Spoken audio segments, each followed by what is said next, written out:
Liberty Band 20 here. Welcome to episode 2 of the weekly update series. Today we're covering July 9th through July 15th. Only 3 stories I'd like to touch on base with you guys real quick.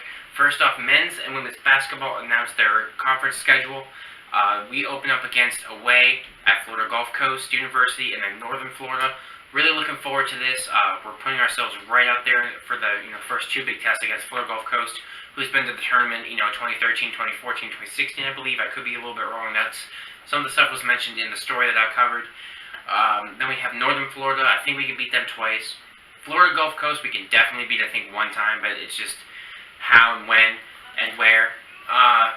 Looking forward to it. I'm hoping to catch a few more games than I did last season. I only caught 2 last season, and that was because work-wise, I transitioned from working concessions to a substitute to being a full-time, teacher slash IA here in Lynchburg. So getting used to LCS and that. Another thing is I'll be my wife and I are expecting our second child, Brady Luke, in October. And so it's a month before then, so the first month is obviously key. She'll be on bed rest, she'll be home, so that comes into a factor. I've always said I am a father first and a fan second. That will always be true.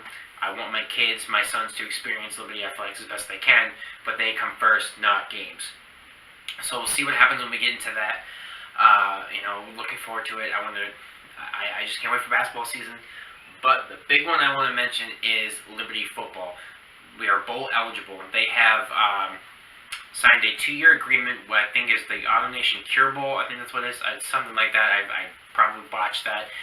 But that bowl game, it will be between the Sun Belt and the American Athletic Conference. The American Athletic Conference has UConn, UCF, I believe Tulsa's in there, some former Conference USA teams. Louisville's in there. The whole potential for that alone is huge. What happens is Liberty holds a tie-in.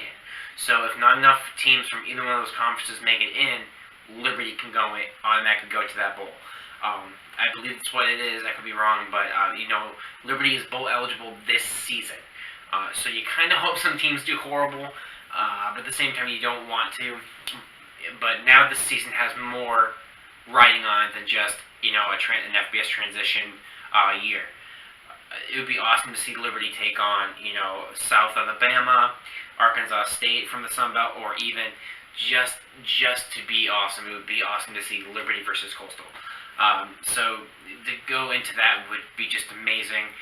The other one is Liberty could even play Louisville, if I'm reading this correctly, and how they could do this. Just seeing Liberty play other teams like that, Louisville, UConn, UCF, who went 13-0 this year. There's so many things to open up, but just to have that tie-in to represent us, represent Liberty football will be amazing. I'm super excited. So this season has more meaning to it now. So we'll see how this season goes. We do have to win 6 games. So like I said, the standing still goes. I still believe we'll go 6-6, and I believe this now gives the players on the team a lot more motivation to do better and to do well and to win more games. So the very last thing I want to touch on actually happened before last week, I believe so, is that Ian McCaw came out and said some more stuff as far as hey, I left Baylor because of this. Again, it's more stuff that Liberty does not need. More publicity. Everything that happened in 2016 with, Jerry saying that Liberty supports Trump when it was just Jerry that did, and then the whole sexual assault scandal that's still happening at Baylor, and what he said a couple weeks ago about Baylor said, oh, hey, they only did this because it was a black player as a force in football. Something that Liberty does not need. It's hard enough being an evangelical Christian university and just the beliefs that we had, and Liberty has struggled, with some of that stuff. But just bringing that up, that's on ESPN.com if you want to look through the archives. I will, put a couple links to A Sea of Red when they launched the story about Liberty having the tie-in.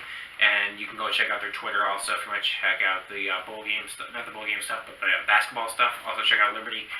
Thanks, guys. This has been fun. Next week's video, I will probably just do it will be the Army versus LU, who is favored. I will see you guys next Monday. This is Liberty Band 20, and every day is game day.